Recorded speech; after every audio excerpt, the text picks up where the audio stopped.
was a moose abode over every window, and that's the only place where there's cross pieces in, right? Like I got it framed up with 2x6s, and I didn't put any of those blocks across because it didn't need it was so strong, and so there was no other place that they could get in and sit.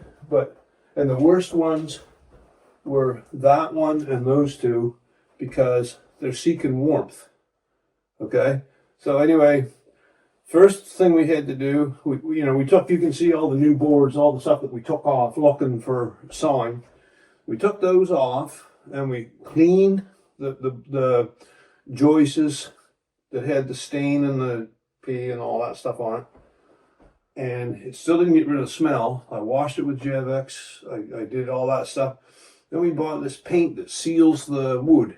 And I painted all those joists and all the boards that we couldn't take off, so we sealed everywhere where they were stained, and we got rid of it. And they never went up in the attic. I don't know why. Like there's a gap up there, but they never went up there. But I don't think they were. They weren't looking for food. They were looking for warmth. So over those windows would be warmer than outdoors, obviously in the wintertime. Anyway, then after I put that sealant on, the smell really disappeared. And we put a bunch of, we bought a bunch of that laundry deodorant stuff in, and I put those pellets down in the walls, in the spaces where they'd been. Didn't need to do that. I probably, it just smelled like in here when we came in the next day. But I sprayed areas where the smell was, and when we bought the mattresses back in, I sprayed them. You might be able to smell that downy, the downy smell. Anyway, she's all back together now. I had to make all those boards out at the biggest problem I have is the boards I built the camp with. I got from another guy that I used to sell logs, and we used to do a 50-50 deal, and they were really not very regular, so I had to plane them down a lot.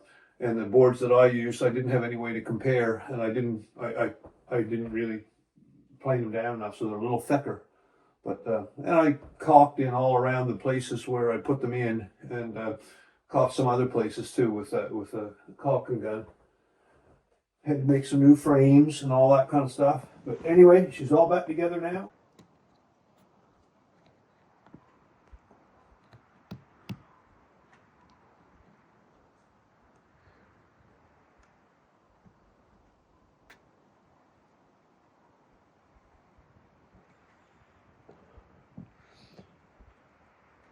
Okay, I'll turn it on,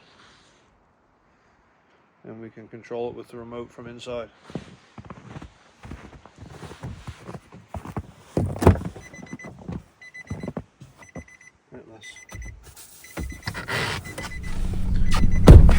So what's on the agenda today? Yeah, so now that we've got all that cleaned up, I thought I would quiz you on what are your thoughts on, to anyone who wants to start an outdoors lifestyle YouTube channel, do you have any thoughts on like how it's changed your perspective on things or how it's affected you? Absolutely.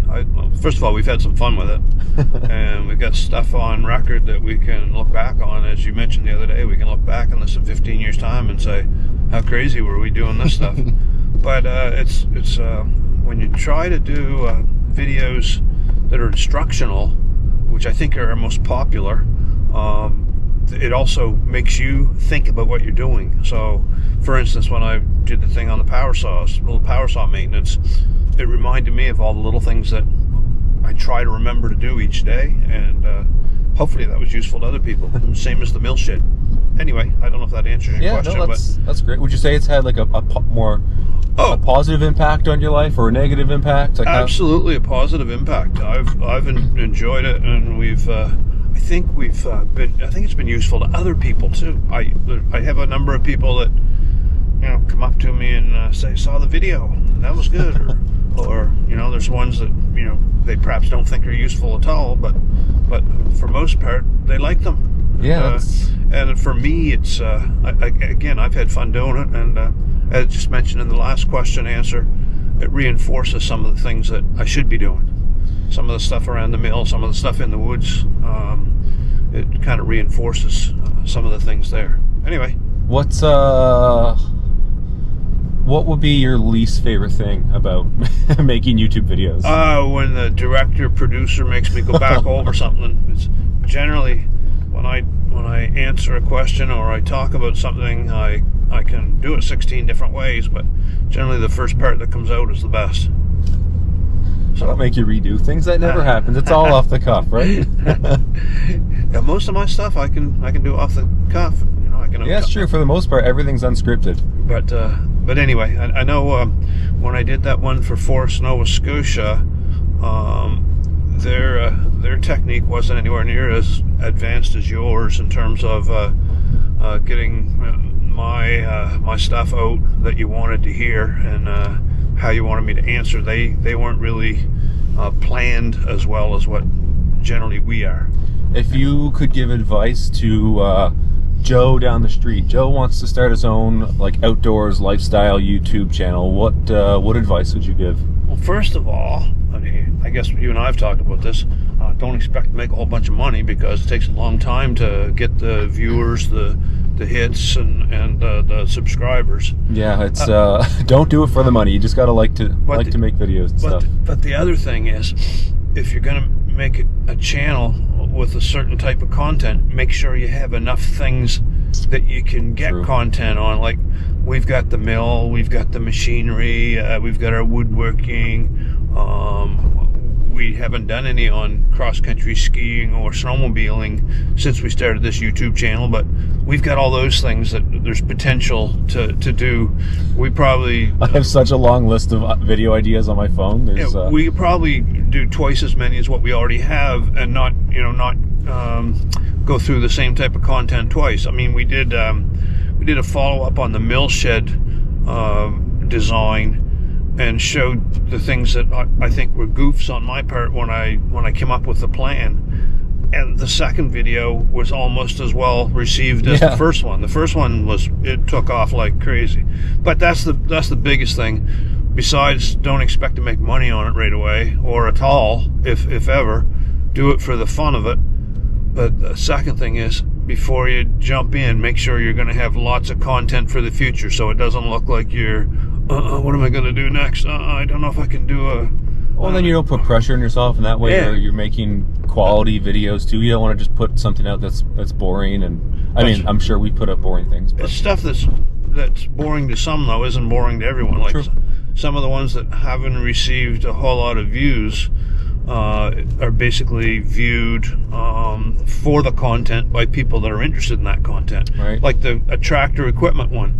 There was somebody in the UK that just made a comment yesterday that we made that video over a year ago, and I saw a guy that had a similar tractor to mine in forestry in England. I assume it's England. They said the UK, so I assume that was England, Scotland, Wales, somewhere there. That's so crazy that people over there watch our video. All over the world. If you're watching our video right now, let us know where you're watching it from, because that'd be cool. That's really cool to see, and I'd love to see that in the comments. I don't have any real connections with anyone in England, although I have some friends that are from England that live here in Canada now, and I don't know if they follow our channel or not.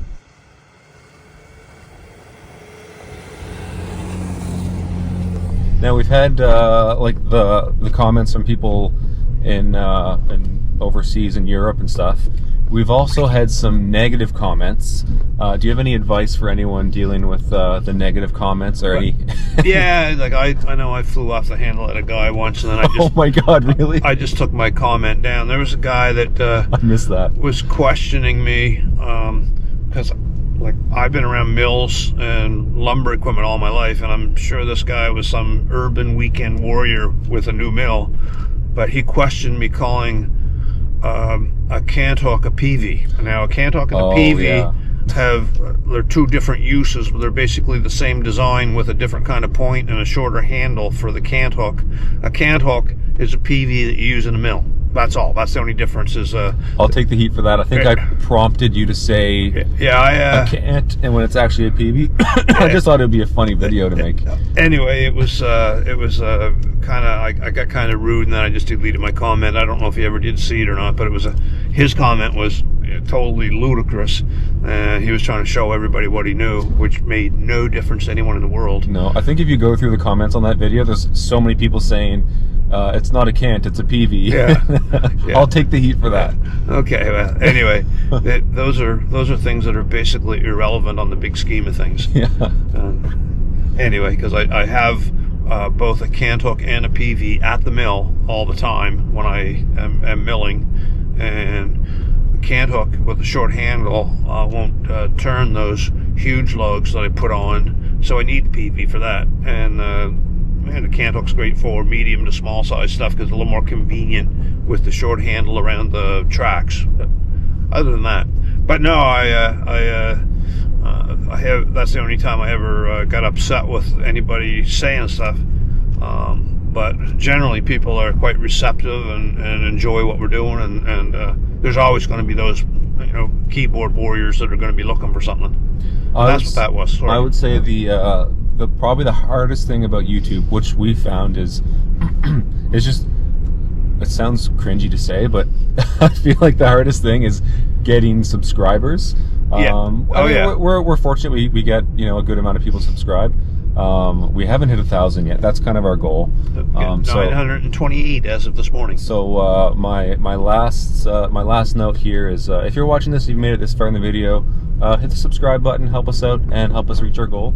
And we'll see you in the next video. And ask your friends to subscribe.